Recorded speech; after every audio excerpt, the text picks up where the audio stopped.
अस्सलाम वालेकुम। मैं हूं माजिद मकसूद अपने यूट्यूब चैनल एजुकेशन के साथ। दोस्तों, सबसे पहले तो एक माजरत करनी थी, वो ये कि हमने एक वीडियो अपलोड की थी थोड़ा जल्दी जल्दी में कल, जो सुप्रिंटेंडेंट से जो मीटिंग्स हुई है, जो बैक टू बैक मीटिंग थी हफ्ते और इतवार को, अ, अपना सेक्रेटरी साहब के साथ पीथम कराची में। उसके बारे में हमने एक वीडियो की थी, लेकिन वो उसमें कुछ प्रॉब्लम आ गई है, टेक्निकल प्रॉब्लम अक्सर आ जाते हैं, और उसके लिए मैं माजरत खा हूँ। उसके लिए हम एक नई वीडियो आज इंशाल्लाह अपलोड कर जाएगी। और उसके बाद मैं एक और रिक्वेस्ट भी करना चाहता हूँ, जो वो ये कि आप मेरे चैनल को सब्सक्राइब करें, क्योंकि ये हम सबका एक कलेक्टिव एक ऑब्जेक्टिव है कि हमारी जो अपॉइंटमेंट्स हो रही हैं, ये हमारे डिस्ट्रिक्ट, हमारे तालुकास में जहाँ भी अपॉइंटमेंट हो वहाँ मेरिट को देखा जाए, और मेरिट पे अपॉइंटमेंट हो। अगर मेरिट पे अपॉइंटमेंट होगी तो हमारी एजुकेशन तालीम में थोड़ी सी बेहतरी आएगी। अब चलते हैं हमारे आज के टॉपिक की तरफ, जो है हमारे जो सेक्रेटरी साहब की जो मीटिंग्स थी, बैक टू बैक मीटिंग थी। एक दिन कराची में थी, उसमें सॉरी कराची के जो सुप्रिंटेंडेंट थे उनकी, जो वहाँ की 7 डिस्ट्रिक्ट हैं, और उसके बाद बकाया डिस्ट्रिक्ट जो रेस्ट ऑफ सिंध है उसके साथ उनकी एक मीटिंग हुई है। अब मीटिंग के बाद जो हमारे पास रिपोर्ट आई है वो ये है कि एक तो सेक्रेटरी साहब, मैंने तो पहले आपसे अर्ज की थी कि ये बहुत मुश्किल है कि ये सुप्रिंटेंडेंट के पास कोई बाहर से कोई डेटा आया होगा। इनके पास भी डेटा तो वही था, क्योंकि वो, अब सुप्रिंटेंडेंट जब डीओस नहीं होते तो वो डीओस पे डाल देते हैं। वो पहले तो बड़े रिलेक्टेंट थे कि हम कैसे जवाब देंगे, लेकिन ये हमारे सेक्रेटरी साहब बड़े सादे आदमी हैं और बड़े प्रोफेशनल आदमी हैं, डायनामिक। वो चीज़ों को समझ जाते हैं कि प्रॉब्लम्स कहाँ हैं, करना क्या है उसको। तो उसने देखा कि डेटा में अब भी बड़ी डिस्क्रिपेंसी है। इतने कदर कि मैं आपको बताऊं कि जो जीएसटी की जो इन्होंने अभी अपलोड की है वेबसाइट पे, उसमें भी बहुत सारी मिस्टेक्स हैं। उन्होंने इवन ये नहीं लिखा कि फाइल पे कि ये जीएसटी की लिस्ट है, कुछ नहीं लिखा उस पे। तो जाहिर सी बात है, वो जो काम करते हैं, मैंने आपसे अर्ज किया कि वो मैन्युअली काम किया जाता है, ये कोई प्रोफेशनल किस्म के लोग नहीं है। किसी टीचर को कह दिया, किसी किसी को बच्चे को कह दिया, और कोई वो कह दिया अपना क्या नाम है, किसी फीमेल टीचर को बता दिया, कह दिया कि रिक्वेस्ट कर दी कि 2 दिन छुट्टियां कर दीजिएगा, ये अपना डेटा बना लो। क्योंकि वो जो डीओज होते हैं और टीओज होते हैं, ये खुद डेटा मैनेजमेंट के लोग नहीं हैं, तो इन बेचारों को कुछ पता आता नहीं होता। तो इनको जो डेटा मिलता है वो ही ये डेटा जाके उसमें दिखा देते हैं। और ये इतने ट्रेडिशनल होते हैं कि ये समझते ये हैं कि ये जो लैपटॉप का काम है, या ये जो अपना कंप्यूटर का काम है, ये शायद कोई सेकेंडरी सॉर्ट ऑफ काम है। हम बड़े ऑफिशियल्स हैं, हालांकि वो सारा दिन 2 नंबर काम करते हैं। हम बड़े ऑफिशियल हैं और हम ये काम थोड़ी करेंगे, ये तो क्लार्क करेगा। अब ये वो एक ऐसा माइंडसेट है जो उनको पता नहीं है कि जो ये आजकल एग्जीक्यूटिव काम सारा होता ही लैपटॉप पे है, होता ही डेटा पे है, और डेटा के बगैर कोई मैनेजमेंट नहीं होती। अगर आपके पास किसी भी चीज का कोई डेटा नहीं है तो आप अच्छे मैनेजर नहीं। डेटा मैनेजमेंट नहीं होती तो उसको आप अच्छा ऑफिशियल नहीं कह सकते, क्योंकि डेटा पे ही बेस करते हैं आप अपनी प्लानिंग को। तो DO is least bothered on the data that he keeps. मतलब इनके उनको तो ये कहता है कि यार वो मेरा जो क्लार्क है उससे पूछ लीजिएगा, उससे पूछ लीजिएगा। तो डेटा इनके पास नहीं होता, ये बकाया काम ये करते हैं, लेकिन डेटा इनको आता नहीं है। तो यही एक खदशा था कि सेक्रेटरी साहब के पास इंफॉर्मेशन जो जाएगी वो फिर भी वही जाएगी। तो अभी भी डिस्क्रिपेंसी बहुत है, जैसे मैंने आपसे अर्ज किया कि जो जीएसटी की उसमें है, तो वो ना खुश है, सेटिस्फाई है। लेकिन एक चीज जो फील की गई है, क्योंकि जो लोग मीटिंग करते हैं, तो there are so many people who have been our colleagues and they work with us, तो हमें पता है कि पता चल जाता है कि सेक्रेटरी साहब की बॉडी लैंग्वेज क्या थी, and what he thought and what he uttered and said in the meeting. So पता ये चला है कि सेक्रेटरी साहब हैज शोन डिस्प्लेयर एक उसको अच्छा नहीं लगा जिस तरह उन्होंने उसको डेटा मिला है, और उसने एक डिस्प्लेयर शो किया है कि भाई एजुकेशन डिपार्टमेंट के पास कोई चीज नहीं है। तो ये एक और इसकी वजह एक ये भी है कि वो थोड़े से उसकी जो जो एक मोटिवेटेड थे कि मैं काम करता हूँ, वाकई वो काम करते हैं, दिन भी करते हैं, शाम को भी करते हैं। तो वो काम की जो उसकी मोटिवेशन लेवल थी वो थोड़ी कम होती नजर आ रही है, क्योंकि उसको पता है कि मैं जो क्लेम भी करता हूँ तो ये शायद ये मीट नहीं हो पाएंगे, क्योंकि मैंने आपसे अर्ज की कि बहुत ज्यादा वेस्टेड इंटरेस्ट है। हमारे पास एक उकेली साहब सेक्रेटरी हुआ करते थे, वो रात को 4-4 बजे तक उनकी मीटिंगें चलती थी। He was such hard working person. तो हार्ड वर्किंग पर्सन को ज्यादातर लोग डाइजेस्ट नहीं करते, लेकिन वो एक बंदा क्या कर सकता है? तो कुछ नहीं कर सकता ना। Akbar Ligari alone can't do anything without a dynamic team. तो डायनामिक टीम उसके पास है ही नहीं, बाकी चमचे कच्चे जो भी हैं उसके वजीर साहब के जो उनके आजू बाजू में हैं, तो वो तो सपोर्टिंग होते ही नहीं, वो तो अपने मफाद के खातिर उनके साथ होते हैं। एक आध लोग अच्छे जरूर होंगे उनके पास, इसको आप रूल आउट नहीं किया जा सकता, लेकिन मोस्टली उनके पास ऐसी टीम नहीं है जिससे उसको डेटा पता चल जाए। मैंने पिछली वीलॉग में बताया था कि हमारे पास डेटा डेटा का एक ही सेक्रेटरी आया था जिसका नाम था फजलुल्लाह पेचू साहब। तो वो खुद भी आईटी का बंदा था, और वो अपने पास वो उस वक्त ये आईफोन का इतना नहीं था, लेकिन वो और दूसरी एक फोन हुआ करती थी, क्या मैं गेटिंग द नेम। तो उससे वो हर चीज जो है वो अपना अगर डेटा लेना था, कोई चीज लेनी थी, उसको को क्लेम करता था, वो बोलता था ये गलत है और ये सही है। तो उसके पास कुछ इस तरह की कहानी हुआ करती थी। He was such a dynamic professional. लोग उसको क्रिटिसाइज करते हैं तो बेशक करने दो।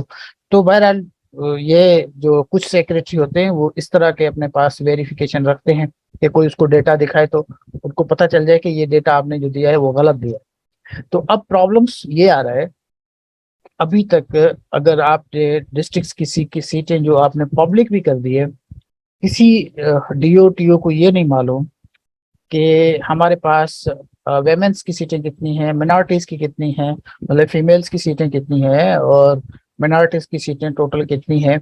मैंने अभी एक जो अपना डेटा देखा उसमें तो मैं हैरान रह गया कि जो मेरिट लिस्ट थी, उस मेरिट लिस्ट में एक फेलियर बच्चे की भी उस पर नंबर लिया था, जिसके नंबर थे 38 से 39। अब मुझे समझ में नहीं आया 38 से 39 should be considered a fail, लेकिन उसको भी मेरिट लिस्ट में उसका नाम था। तो कुछ इस तरह की कहानी है, बड़ी मतलब है कि जो डेटा बनाया गया है उसमें समझ नहीं आ रहा कि ये डेटा किन लोगों ने, अनप्रोफेशनल लोग हैं उन्होंने बनाया है। तो अभी तो सेक्रेटरी साहब बड़े नाखुश हुए हैं इन सुप्रीडेंट से, तो क्योंकि इनसे भी मीटिंग करके भी उनको एक सेटिस्फिकेशन नहीं मिली कि उनको को जो डेटा है वो कुछ सही मिलेगा। दो कि उसने एक आर्डर दे दिया है कि आप जितना डेटा है उसको डिस्प्ले कर दें, और डीओस को चाहिए कि वो जितना जल्दी हो सके वो अपनी जो है जो डेटा है उसको कंपाइल करके डिस्प्ले कर दे, जो लोग आए उनको बता दें कि भाई इतनी हमारे सीटें हैं, इतनी ट्रांसपेरेंट होनी चाहिए। लेकिन ये काम इतना आसान नहीं है। सेक्रेटरी साहब भले कितनी भी कोशिश करें, क्योंकि जो डिस्ट्रिक्ट लेवल पे लोग बैठे होते हैं उनको तो जाहिर सी बात है, ये सेक्रेटरी तो शायद सालों में कभी जाके सुपरिटेंडेंट से मिला होगा। इसको क्या पता यहाँ पर कैसे लोग बैठे हैं, वो डेली उनकी कितनी अर्निंग है। जैसे आपको तो पता ही होगा, मैंने शायद पिछले वीलॉग में बताया था, तो आपका जो सेक्रेटरीट है इसमें लोग कट्टे भर के पैसे ले जाते थे, बहुत बड़े कट्टे जिसमें गंदुम गंदुम आती है। तो उनके अपने लोग बताते थे। तो ये हमारे जो डिस्ट्रिक्ट और रीजनल डायरेक्टर्स हैं, यहाँ भी ठीक ठाक पैसा होता है। तो हर चीज पैसे से होती है। तो आपके कहने से, इंस्ट्रक्शन से तो ये आसान नहीं होगा। अब बच्चे प्रोटेस्ट करना शुरू कर दिया, बहुत सारे बच्चों का मैसेज है कि सर हम तो प्रोटेस्ट करना चाह रहे हैं और प्रोटेस्ट करेंगे। कुछ लोग कहाँ कर रहे हैं, कुछ लोग कहाँ कर रहे हैं। कुछ लोगों को ये बताया गया है कि ये जो सीटें हैं ये आपकी ताल्के की पहले ये थी लेकिन अब ये है, तो वो उससे डिससेटिस्फाई है। तो ये एक जो एक अच्छा काम, जो मतलब रिक्रूटमेंट इतने दिनों के, इतने सालों के बाद जो हो रही है, उसको भी एक कंट्रोवर्शियल किया जा रहा है। एक तो इलेक्शन जो है ये अभी लोकल बॉडीज इलेक्शन है, इससे उसके बाद जनरल इलेक्शन है। तो जाहिर सी बात है वजीर साहब को पैसा भी चाहिए, उसके पास टारगेट्स भी है कि कम से कम इतना पैसा तो उसको मिल जाए कि वो इलेक्शन में आराम से जो आपको पता ही है वहां पे तो मिलियंस रुपए खर्चा होता है, तो वो निकालना है किसी तरह। तो उसकी कोशिश है। रिक्रूटमेंट हो नहीं हो भाड़ में जाए, अगर होगी भी तो क्या फर्क पड़ेगा, कल को ये मिनिस्टर को निकाल भी देंगे तो क्या फर्क पड़ेगा। पहले कौन सा इसने जो काम किया था, 1 साल आए थे तो कुछ नहीं किया था। तो अभी भी समझ नहीं आती, क्योंकि 2 साल होने चले अभी तक ये रिक्रूटमेंट नहीं कर पाए। तो अब देखते हैं इसकी क्या नतीजा निकलता है। सो फार नॉट गुड। अभी तक जो इनके पास जितने भी काम हुआ है वो इतना ट्रांसपेरेंट नजर नहीं आता। लिस्टें कुछ जरूर मिली है, लेकिन वो इतनी क्लियर क्रिस्टल लिस्ट नहीं है, उसमें ये पता नहीं चल रहा कि टोटल सीटें कितनी है, और टोटल सीटों के बाद तालकास की सीटें कितनी है, और उसके बाद वेमेन सीट्स कितनी है, मतलब फीमेल्स की टोटल सीटें कितनी है, और पूरी जो सेग्रेगेशन होती है, एक सेग्रीगेटेड जो डेटा होता है, वो रिफ्लेक्ट करता है कि भाई आप ये फीमेल सीटें हैं, ये मिनॉरिटीज की सीटें हैं, और ये डिसेबिलिटीज की सीटें हैं। इस तरह का डेटा अभी किसी तालका या डिस्ट्रिक्ट लेवल पे मौजूद नहीं है। उसके लिए बच्चे बहुत परेशान हैं। इवन कराची तक, कराची के साउथ की मुझे बड़ी दोस्तों की मैसेजेस आए हैं और कॉल्स आई हैं कि उन्होंने कहा कि उनके साथ भी कुछ इस तरह हो रहा है। मलिर में भी ये शिकायत है, टंडो अलाहार में बहुत सीरियस शिकायत है कि वहाँ पे उन बच्चों के साथ जो है उनको डेटा नहीं मिल रहा। जो लाड़काना है, इतना सेंसिटिव और पोलिटिसाइज्ड जो हमारा डिस्ट्रिक्ट है, वहाँ पे एक वजीर साहब के खास एंड खास डीओ है उसके पास प्राइमरी के, और उसके पास उसको डायरेक्टर की भी एक एडिशनल चार्ज दी गई है। तो वहाँ पे वो मैनिपुलेट कर रहे हैं, कोई चीज़ उसकी मर्जी के बगैर नहीं चलती। तो जहाँ पे अगर डिस्ट्रिक्ट रिक्रूटमेंट कमेटी भी है तो उसकी भी इतनी कोई बात बात नहीं चल रही। तो ये एक बहुत बड़ा एक इशू जो परसिस्ट कर रहा है और आ रहा है। तो इसको अगर हमारे बच्चों को चाहिए कि ये जितने भी इश्यूज हैं उसकी जाके आप प्रेस क्लब पे उसको एक्सप्रेस भी करें। सिर्फ ये कहना कि हमें राइट दिया जाए, जो काम हो रहे हैं पहले उसका डेटा आप कलेक्ट करें, और कहीं आप मिलकर 200-200 रुपए देकर प्रेस कॉन्फ्रेंस भी करें। आप अपनी प्रेस कॉन्फ्रेंस करें, उसमें बताएं कि भाई हमारा इशू क्या है। आप जब तक मीडिया में नहीं जाएंगे, आपका और तो कोई प्रॉब्लम आपका सोल्व नहीं होगा, ये मैं आपको बता दूं। आप कुछ कर दें, अपना आपको आग भी लगा देंगे ना, तो इन पे जू नहीं है हिलने वाली वजीर पे। जब तक आप अपना प्रोटेस्ट करें, और प्रोटेस्ट में ट्विटर पे जाए, ट्विटर्स पे आप जितने लोग हैं उधर जाकर आप तस्वीरें लगाएं, और कोशिश करें कि आप मेंशन करें बिलावल भुट्टो चेयरमैन जरदारी को कि हमारे साथ क्या हो। जब तक आप ये नहीं करेंगे, अपना प्रोटेस्ट रिकॉर्ड नहीं कराएंगे, तब तक आपका होना कुछ नहीं है। आप बातें करते करेंगे, ये कर देंगे, वो करेंगे, एहतजाज करेंगे। और एक बात और भी मैं आपको बता दूं, आप स्मार्ट बने। आप ये नहीं समझिए हर वक्त हर बच्चा फारिग है वो आ जाएगा आपके प्रोटेस्ट पे, आप डिमोरलाइज हो जाएंगे, ऐसा ना करें। अब बेशक एक दिन आए, एक दिन एक बड़ा कंसोलिडेट किस्म का प्रोटेस्ट करें, और उनको रिकॉर्ड करें, और लोगों के जो है वो कमेंट्स लें, और कमेंट्स ट्विटर पे डाल दें, और उसको फेसबुक पे डाल दें, जितने पेजेज है उस पे डाल दें, मेंशन कर दें सीएम साहब को और बिलावल भुट्टो जरदारी को, और अपने जज्बात जो है वो बताएं उनको कि भाई हमारे साथ क्या हो रहा है। जब आप इस तरह के प्रोटेस्ट, जो ऑर्गेनाइज प्रोटेस्ट होता है वो इस तरह का प्रोटेस्ट होता है। आप समझते हैं कि डेली किसी न किसी प्रेस क्लब में कोई एक बंदा बच्चा कहता है कि आ जाओ तो सारे आ जाएंगे, ये कहानी नहीं होती। हर बंदे के पास इतना ना टाइम होता है, ना इतना उनके पास वसाइल होते हैं कि वो अगर कोट खुदा में तो मिरपुर खास पहुंच जाए, और मिरपुर खास है तो वो किसी और तालका पे जाके पहुंचे और प्रोटेस्ट करे। ये नहीं हो सकता, ये एक्सपेक्ट करना भी बिल्कुल गलत है। हाँ, एक दफा संडे में अगर आप आ सकते हैं तो किसी प्रेस क्लब में आइए, कोई मसला नहीं है। कुछ लोगों को आपके मिरपुर खास में करें, कुछ लोगों को कहें कि आप जाकर कोट गुलाम करें, लेकिन उसको रिकॉर्ड अच्छा करें। उस प्रोटेस्ट को बहुत अच्छा रिकॉर्ड करें, बच्चों के अपने सेंटिमेंट्स लें वो रिकॉर्ड करें। सिर्फ एक बच्चा नहीं, सारे बच्चे बात करें कि हमारे साथ इशू क्या है, तो डिस्ट्रिक्ट पे क्या इशू है, तो उस सारे को रिकॉर्ड करें। और उसके बाद ट्विटर्स पे जाएं, ट्विटर पे अपने अकाउंट अगर हैं तो ठीक है, मुझे भी भेज सकते हैं, आप बनाएं ट्विटर्स पे, उस पे डालें, उस पे मेंशन करें हमारे सीएम साहब सिंध को, और मेंशन करें अपना बिलावल भुट्टो जलदारी को। फिर नतीजा निकलेगा, अदरवाइज कोई नतीजा नहीं निकलेगा।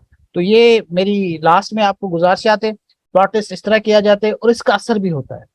और इसका असर ऐसे होता है कि आप लोगों का जो प्रोटेस्ट होता है दूसरे दिन अखबारों में आ जाता है, और उस पे ट्वीट्स आना शुरू हो जाते हैं, लोग उनको रीट्वीट कर देते हैं, कभी कभार ट्रेंड बन जाता है। तो उसका बहुत बड़ा असर पड़ता है। अगर आप ऐसा करेंगे तो आपका काम होगा, वरना आपका काम नहीं हो सकता। तो इसको यहाँ तक रखते हैं कि होप कि आप अपडेट करते रहेंगे, तो हम दूसरे जो वीलॉग्स है वो बनाते रहेंगे और आपको अपडेट करते रहेंगे। शुक्रिया दोस्तों।